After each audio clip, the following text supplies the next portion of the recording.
Hello, everybody. Good evening, everybody. You're welcome to the Leadership and Lifestyle classes. This is a Thursday sessions. My name is Ore Olabanjo Raphaels, popularly known as Banjo Ore. It's nice to have you join us today for this training. And today we'll be talking about leadership. As you can see in the topic out there, we'll be talking about leadership, things we have gleaned, things we have gathered from mentors, from fathers, from leaders, and stuff that we have actually lived ourselves, things that we have studied and principles that we got from God's word, and from all over the world, the things that we have gleaned from notable leaders. And so we'll just be sharing with ourselves this evening. And this is because we just want us to be inspired afresh. So let's just dial in. But I'd like to quickly ask some questions as we start. The first thing is that what exactly is leadership? What exactly is leadership? Then number two, who is a leader? And then most people don't know what a leader should do, probably in Africa. And then what is required from a leader? What are the responsibility of a leader, or what are the responsibilities of leaders? And so these are the things that we will be sharing with each other this evening. Please, if you have a comment, if you have something you want to note, please kindly just write it down in the comment section below. All right, so we start this way by saying that leaders are very important in the scheme of things. Everything rises and falls on leadership. Now, leadership and leader is just the same thing. A leader is a person, but leadership is that whole system, that whole gamut of leading. That is what it's meant. It's called leadership. So it is quite important for you and I to know that everything rises and falls on leadership. And I'm so grateful because in this nation and around the world we have credible leaders. We have people that are leaders that actually know their onions. And we thank God, because if not for the leaders that we have, this COVID-19 issue will have overrun the world. Quick thinking, quick acting leaders have helped to avert danger of many kinds. But we also know that a lot of things will have been averted if somebody somewhere, probably you and I, if we have done what we ought to do.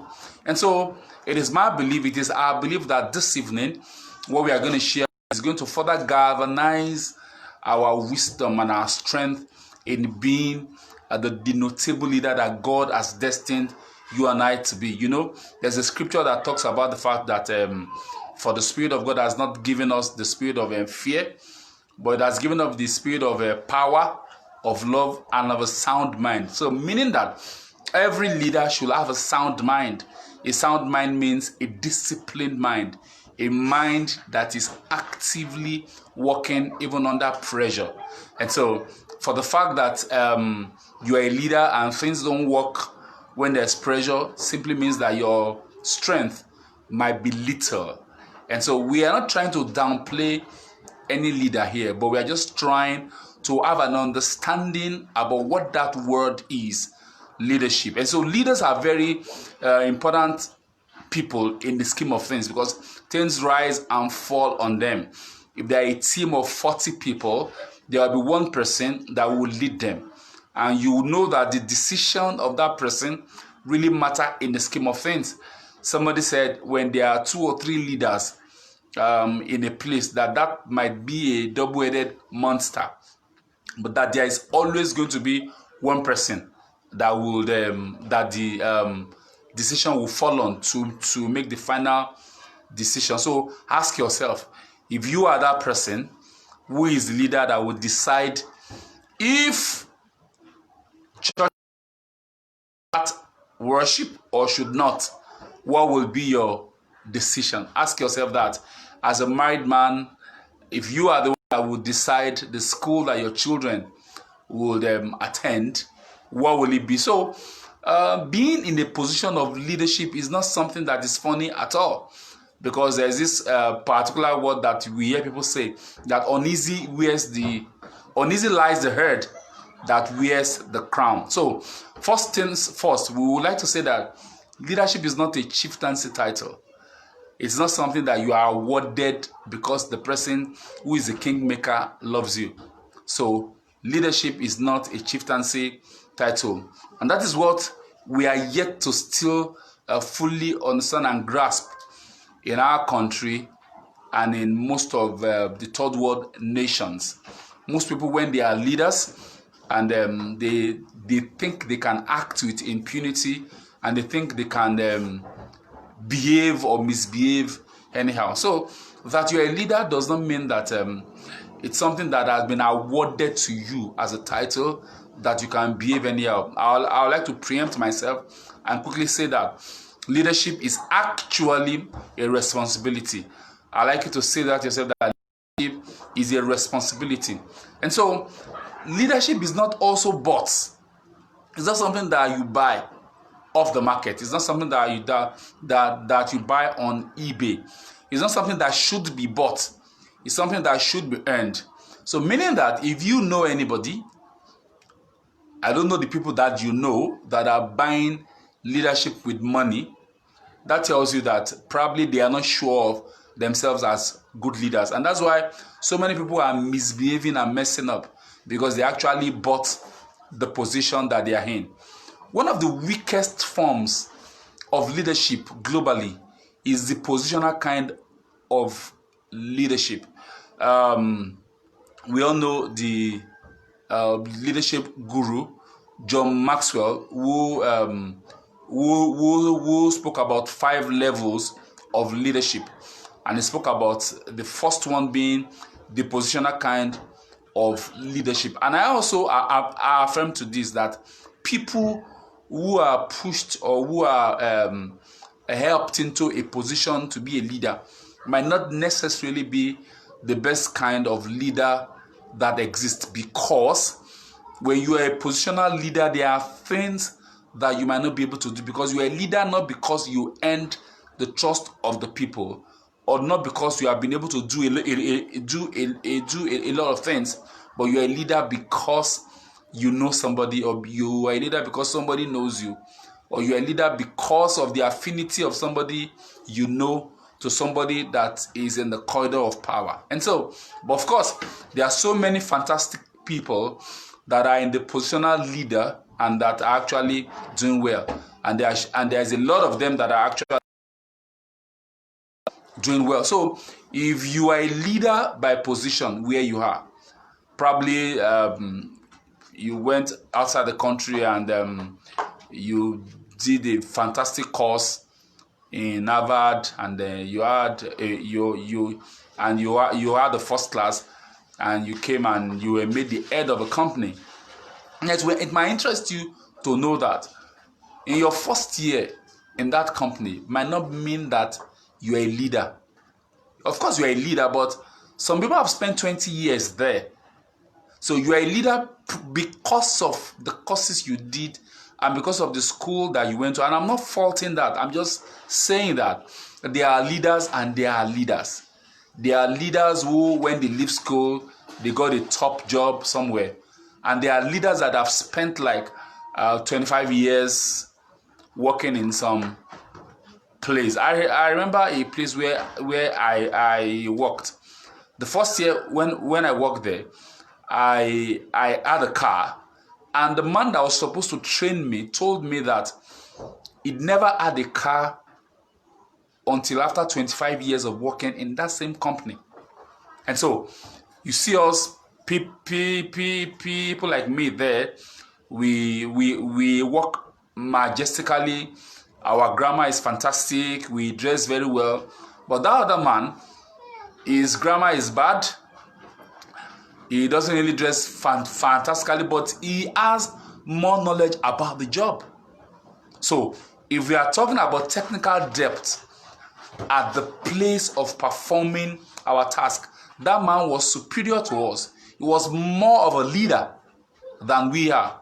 So I want us to put that in our left hand and to just know that You are not a leader because of the flamboyance and the flowery things around you or the grammar, but you are a leader because of what you can do or what you have done. Then leadership both sides of the pole.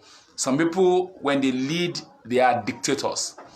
There is no room for collaborations and meetings and all that. It's what they feel, what they want to do, that they do. And some people, all they do is just to ask people. They cannot do anything except people tell them to do it. They are who we call approval addicts. And so this is not all right. So basically that is who a leader is. Now, who is a leader? A leader is somebody that harnesses the efforts of other people in order to achieve a particular task. That is who a leader is. A leader harnesses the efforts of other people, other credible people, other people that are good for the job in order to achieve. Remember, you should highlight and underscore that word, achieve, in order to achieve a particular task. And that is why coaches, world-class coaches, are sacked every day on the Premier League, because that you are a world-class coach, but you did not achieve what you were employed to do, then you are gone. I remember when Manchester United hired Jose Mourinho, in spite of him being a world-class coach and a leader. When they employed him, he was not able to bring success to the team as when they expected him, and they fired him. So you must understand that achieving really matters. And so anybody that becomes a leader because of their pedigree or because of the size of their pockets, there are people that are leaders that they are not leaders because of what they've done. They are not leaders because of their skill or their talent, but they are leaders because of who they know. Like we mentioned earlier, there are a lot of politicians that they push their children to be this and this and that. There's nothing wrong in that, but at least you should be able to know some things. And so pedigree or pocket size does not make you a better leader. Also, I want us to quickly say that leadership is actually a responsibility and not a place. Some people think when they get to a position as a leader, they have arrived. You have not arrived anywhere. You have not. Leadership is more of a responsibility. The bill of quantities, what was written, what is actually needed to build that bridge. You should see himself as a leader who helps to interpret the vision laid down on that bridge. And so when it begins to compromise, then that bridge is not going to stand well. And a lot of people will be affected.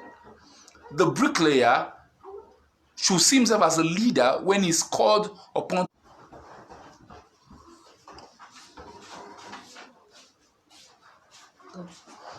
But because they have a lot of 6 mm blocks, that doesn't mean they should use that. No. So leadership is responsibility. It is responsibility.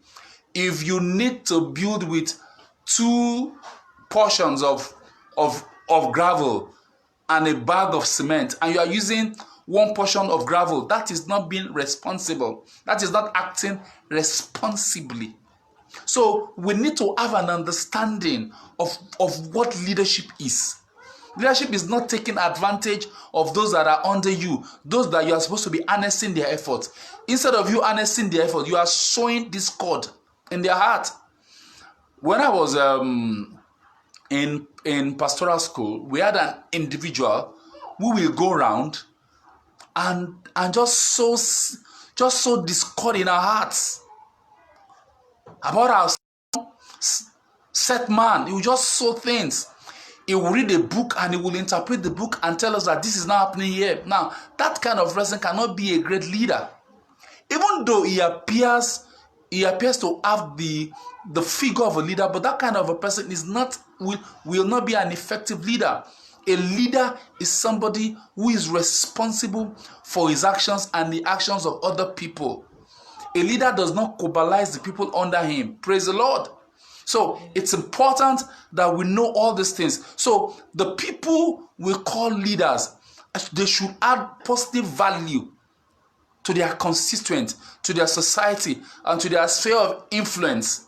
And that is why whenever you see fake things, maybe fake drugs, fake tires, fake fuel, adulterated fuel, that tells you that some people are not doing some things right. Every leader is called to add value to their sphere of influence. If you are in business, if you are a banker, if you are in the oil and service, if you're a pastor, if you are in the building sector, if you are a teacher, if you are a caregiver, if you are a wife, if you are a husband, I mean, whatever sector you are supposed to add value. Add value. Add value to your sphere of influence, to your we so easily blame politicians. How about us? How about us? If you add value, you would not take 1,000 naira and vote for the wrong person. So it's time we start having an understanding. Yes, you might say I'm yarning dust, but that's not the truth. And the truth has just to be said. We have to say it. So leaders ought to lead, not manage. Because leading means that you are showing how things ought to be done. You are showing by example. Now, let me quickly talk about leadership and management. Management is cool, but management is not leading. A manager is concerned about the job more than he is the people. The manager will get somebody who can do that job very well. And when the job is achieved, they can discard that person. I mean, I trained as a personnel manager, and in Nigeria, not everybody gives their employee condition of service letter. Workers are sacked anyhow. There's no redress. A lot of bankers were sacked then. There was no redress for them. They were not paid off. People are not treated well wherever they work. Most of the companies that we have, people are not treated well. And that is not good. Because leaders add value, not use people and suck the juice from them and throw them off. And after working for 30 years, you give them fridge. Somebody worked for a company for 30 years, and when he was retiring, they gave him a standing fridge. What will a standing fridge do to a man that is retiring at about 60, 65? So we must have an understanding, and we must do this earth. We must walk this earth. We must repair this earth. We must renew this earth. We must refresh this earth the way that God has intended it to be. God said, be fruitful, multiply the earth, renew the earth. The reason why the earth is crying, there's a song that was sung by Michael Jackson, and I love the song that much. It's a song, I think he called it the earth song, where the earth was crying. So the way we even use the earth is so bad. If we use our environment and surroundings like that, then we also use people like that. And that is not what leadership is all about. So management is all about getting the job done without actually thinking about people. That is the basic thing. Even though there are leaders now, there are great leaders now that are in management position. But when you put a manager to run the affairs of a company, somebody who is not a leader, is going to drive them nuts. But a leader is somebody who harnesses the efforts of people. A leader is first and foremost a caregiver. He harnesses the efforts of other people to achieve a task in such a way that the people he has harnessed their efforts is also training them, teaching them, and care for their welfare. So in such a way, it's a win-win. It's a win-win affair. The task is achieved. The people are edified. He himself, as a leader, is also satisfied. It's a win-win affair. I learned about a company that they rarely sack people. They don't sack you because you can't do the job. They don't sack you because you were not able to do the job. No. If you can't do the job, they keep training and training and training and training and training you. In Africa, we don't have a culture of training. When we even train people at work, we put them in a bond. And I'm not saying this is right or wrong. When we train people, we send them to school, we now tell them, you cannot leave this place for 10 years. If you are going to leave in the next 10 years, then you have to pay me. I'm not saying it's wrong, but these are things that we need to review. If everybody had the training mentality, then I'm not only training you for where you are, I'm also training you for where you are going so that you can be useful. When you train somebody, even when they leave you and go to the next place, you can always look back and say, this is the person that trained me. I know those that trained me. I was trained by so many people. 3 of them. So regardless of whatever they do or they will do, I always owe my being trained to those guys. So we must have an understanding that leading is godly. It's godly to lead right. It is a godly thing to lead well. I'm sure you know what happened in Exodus chapter 18 from verse 17 downwards. Moses was the leader of the Israel nation, 2 million people, the largest church in the world. And here comes his father-in-law. And he came and he saw him judging the people. And the guy said, Moses, what you're doing is not good. How can you sit down from morning till night judging people? Some people, the judgment you give them, their life depends on it. Their life depends on it. Their life depends on it. So why don't you elect men that can also act the way you are doing? Then they leave the more tough cases to you. I don't know about you guys, but we don't have to get to Abuja before we achieve some things. And just like how it is in the rest of the world, I'm not only saying this because I'm a Nigerian, I'm saying this because I'm a leadership consultant. There are countries that have probably three cities as their admin centers. Of course, we know that in a place like Nigeria, we have Lagos as our economic center, and we have Abuja as our administrative center, which is cool. But when power is overly focused in the hands of one person, it might actually cause a bureaucratic clog that will affect productivity. When you are afraid to let other people do what you are doing, that means you have not trained them right. So we need to invest in people. Leaders invest in people because people are the tools. Production cannot move when people are not trained well. There's a system that they do in Japan and some parts of China. They so much train the people that the workers buy into the company that they now said that the workers are paternalistic towards the company.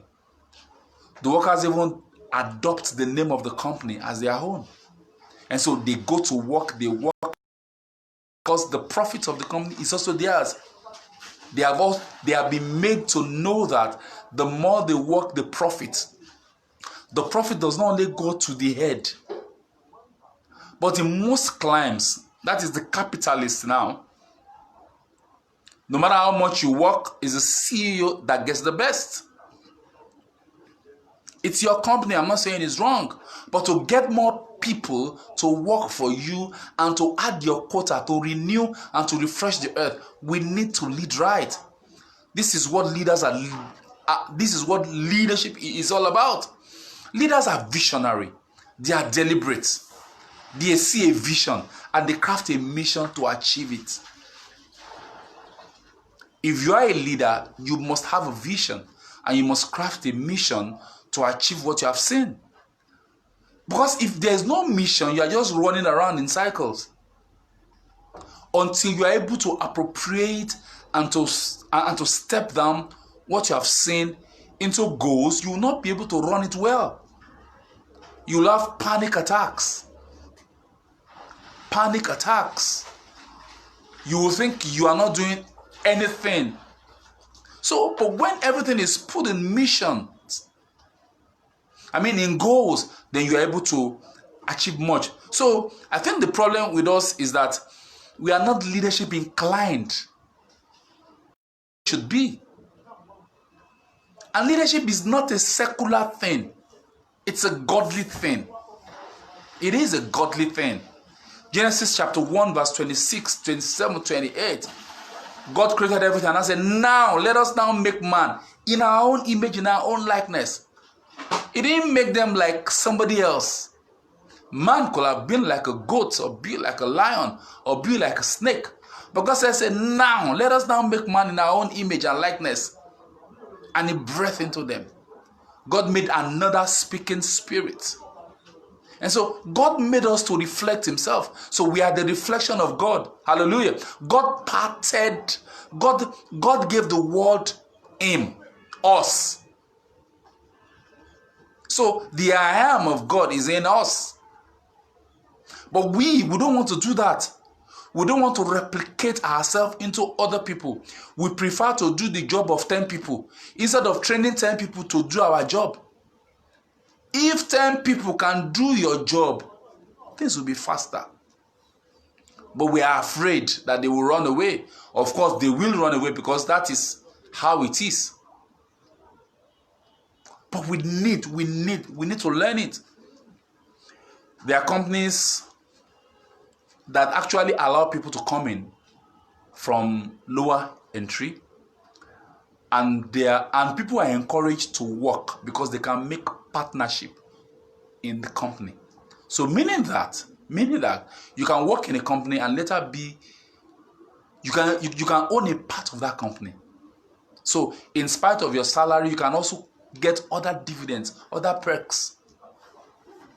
And so the reason why people work the way they work is that they know there's nothing for them in that company. So they come to work, you put them on salary, there's no productivity. I want to encourage you, if you run a company, put a productivity clause there. If their salary is 200K, tell them the more you work, the more clients you bring, I'm going to give you you see how people will work. But when you pay people, when you pay them a flat sum, then they work as if, they will even sabotage some things. They will hide files, they will leak company secrets, and when they are leaving, it's a global thing. When they are leaving to start their own company, they will take the best hands. And that's why we keep seeing other companies start, and the ones that they left will die. That's because that leadership thing is not there. So the world, we need to inculcate this more. We need to imbibe this culture. Men need to be less selfish. Men need to be more selfless. More selfless. More selfless. Let your proteges be seen when they are ready to be seen. Teach them what you know, because somebody else actually taught you too. There's no point speaking for 52 weeks of the year when you have other people that can speak, that can co-speak with you so that you rest. So it's important that we understand what leadership is. Leadership is not lording it over people. Leadership is not being oppressive. It's not the oppressiveness of others that gives you an advantage. No. That other people are oppressed under you, that is not your advantage. It doesn't make you look good or cool. No.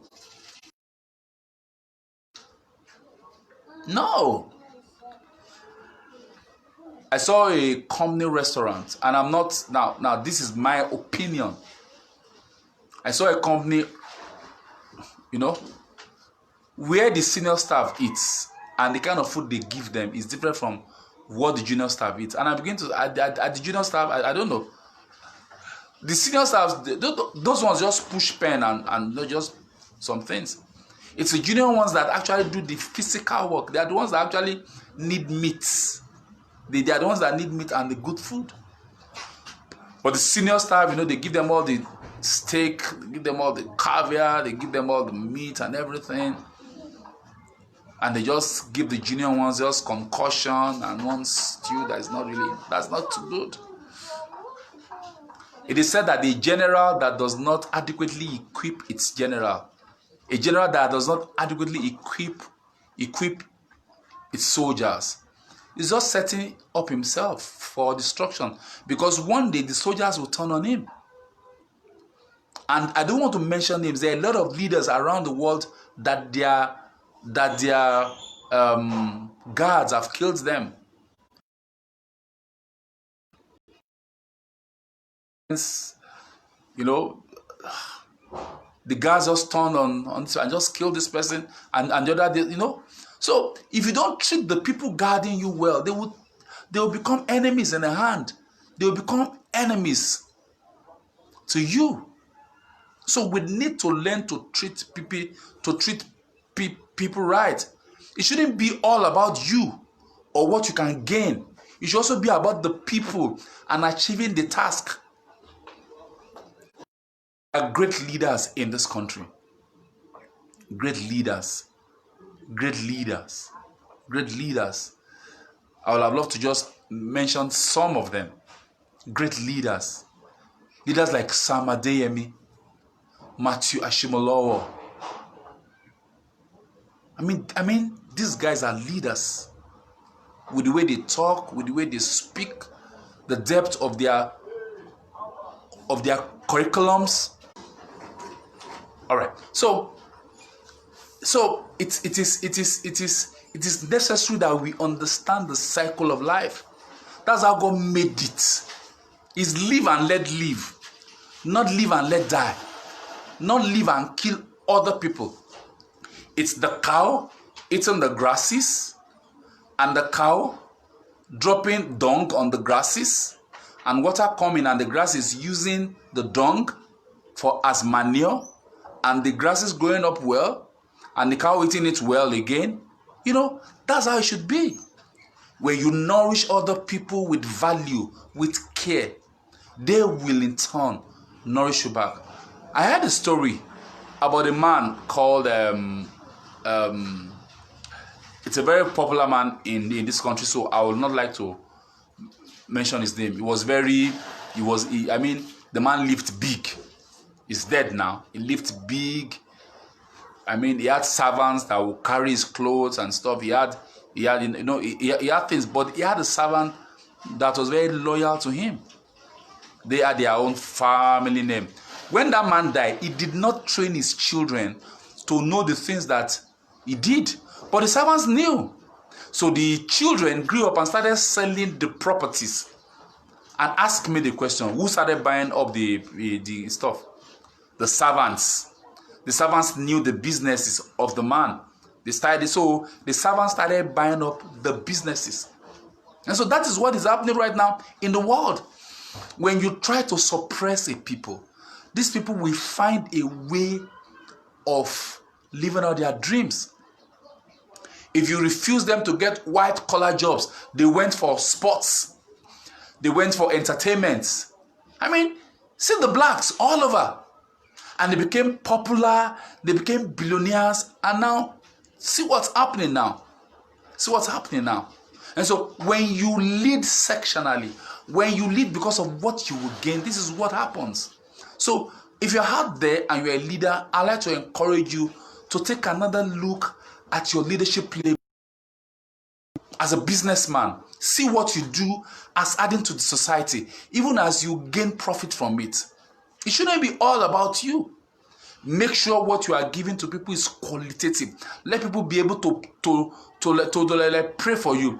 There's a particular snack that I've been eating when I've been in school. That snack is called Gala. Gala has been saving lives since the 70s. A lot of people sell Gala in Lagos, in Go Slow, and they bought their own bikes, started their own. Gala is still existing today. It's still existing today. So you must build your business on a good model. There's a guy in Brazil that sells, and he uses people to sell his products. But the wisdom he now has is that as he uses them to sell the products, he also gives them the product to sell their own on top. So people have become millionaire while selling for him, and it doesn't bother him. People becoming millionaires while working for you, it's good. It's good. You're already a multi, so let them also become millionaires. We need to revive, we need to revise, we need to take a look at our leadership model again. That is what God wanted. He said we should renew the earth, refresh the earth. So someone with great leadership ideas should never think of himself alone. Think of other people. The work is multiplied under a great leader. People are edified under a great leader. People grow up, people thrive under a great leader. Have you not thought about it that some football clubs, when they get a great coach, things change. Things change. Particularly if it's a coach that has played football, ball in his years. Zidane played so well, he won so many things, and he became a coach, a world-class coach. People who have learned to follow are usually great leaders. But people who don't want to follow are usually bad leaders because you can't mirror the people you are leading. You don't know how they are feeling. You don't have the power to empathize. But if I followed before, if somebody has led me before, if I followed before, I will certainly know how to lead. Are you guys here with me? So so leading, it's a responsibility. Leaders are caregivers. If you know anybody, tell them that you are a caregiver. Leaders should be caregivers. You should not use infrastructural buildings, putting infrastructure in place. You should not use it as a bait for people to vote for you. These are things that you should do on your own. You build a bridge, you do this, you do roads. Those are things that people deserve. A leader is responsible, should be interested in adding value to lives of people. It's not about you, it's about them. Now, leaders are made more than they are born. Somebody said the leader is born. No, leaders are made more than they are born. There are people that are born leaders, but they mess it all up. They are children of billionaires that we all know, that instead of improving and increasing the empire of their dad, things are becoming worse. So even if you've been born into a good pedigree, a great pedigree, you still need to be trained. Training still has to be done. So even when you are born into a big family, you still need to learn the ropes. It's just like you saying the children of Mike Tyson should not do any training. They should just be fighting. They will beat them silly. It is only in terms of money that people don't want to be trained. They just feel that it's my dad that has this company, I can spend anyhow. No, you mess things up anyhow. I'm sure you have heard of a billionaire that went to a place to eat, and he ate and he left, and he left a very small tip. And the lady, they said, "Wow, your tip is small. Your son came here and he left us a big tip." And he said, "My son didn't work the way I worked." He said, "I worked for the money. I worked to create the wealth. He's just paying it." So please, we need to learn how to train. So learn the ropes. Wherever you're in, whatever sphere you are in education, you are in entertainment, you are in research, you are in banking, you are an artist, you sing. Be back up before you start singing. Learn the ropes. One comedian I love in Nigeria so much. I mean, there are 2 or 3 of them I love so much. I love Teju Babyface. I love what he's doing with comedy and his talk show. I love the things he's doing. But he was also mentored. He said on his show that he was mentored by a man called Leke Holder. I love what AY is doing. He's a comedian, but he's now a film producer. I love what Ali Baba is doing. He's giving a lot back. When you give a lot back to people, you're only securing your future. Come on, guys. You're securing your future. So leadership is about helping to secure the future of other people too, not only about you. Look at what happened to David, David's mighty men. Bible says that David and all the people that were owing, they went to Cave Adullam. They went to hide. And he trained them, God trained them, God helped them, and they came out and they became his mighty men. And years later, when David was almost killed, it was his men that helped him out. When you help others, they find a way of coming back to assist or to help you. So, leadership training is a process. Even if you have been put in the position, it's a process. Subject yourself to training. It's a process. Training is key. It's a development process. It's an evaluate yourself.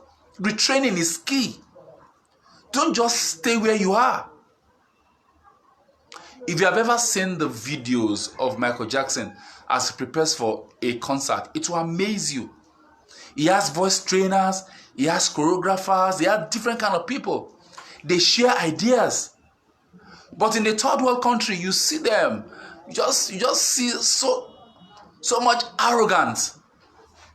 You are arrogant to your drummer, so you now get out there. The guy now starts doing stuff. I was at a place, I was at a function, and I sat at the back and I was watching what was going on. There was a live band, and I saw the guy, the Gagaris, the guy on the drums, he was fighting with the keyboardist. They were arguing and fighting that one is louder than the other. The guy said, "You are not allowing me play. You have overshadowed me." The guy that was playing said, "It's you two." And they said, it's a leadership thing. They must have been doing it at rehearsals. And their leader, if I were their leader, I would remove both of them and choose people that are available to learn. So you can be a leader in the sector that you are in. You can't be a leader. But remember that you are a leader in a sector does not mean you go to another sector and be a leader. You will require training. So I don't care if you've spent 15 years in a sector training yourself. You are the Capone. You are the Kahuna there. If you go to another sector, you need to go and retrain and start all over again. That's how it is. So some people are bad leaders because they've had no training. They have had no training. No form of training. No mentorship at all. And so we will excuse the charade that we see on our social media pages. People are just not trained. And those that are training them are not trained too. So I would like to end by saying that nobody is a failure. Nobody is a failure. When they discover who they are, everybody develops, and nobody is a failure. Greatness is locked up in everybody. We only need to just help them on earth. That is the work of a leader, to help other people see the greatness that lies in them. Somebody helped me. Somebody helped me. I have a pastor, Tunde Oyeyipo, Pastor Tunde Oyeyipo. That's where I started from. I mean, I was brash. I was rash. But I was patient. Looking back then, I saw some of the things that I did. So you need to help other people. Don't put X, don't put full stop in the lives of somebody when they misbehave. Because they still need to. It is when you have trained them and you have told them severally, and they still keep flaunting those principles, that you can now say that this one is incorrigible. But in as much as that you are still training them, give them chance. Give them some chance. The Lord will bless us. Next week, I would like to continue with this because I see that I've spent over 40 minutes. So next week, I would like to continue with this. I would like to talk about what actually makes up a leader. What makes up an effective leader? What are those things that are packed inside a leader? Then I also like to also talk about the practices of effective leader. If you're a leader, what should you be doing? What are the practices? There are 6 or 7 of them. And there are some other things I will share. This is a journey, and I trust that you will enjoy it as you come with us. Thank you so much. God bless you.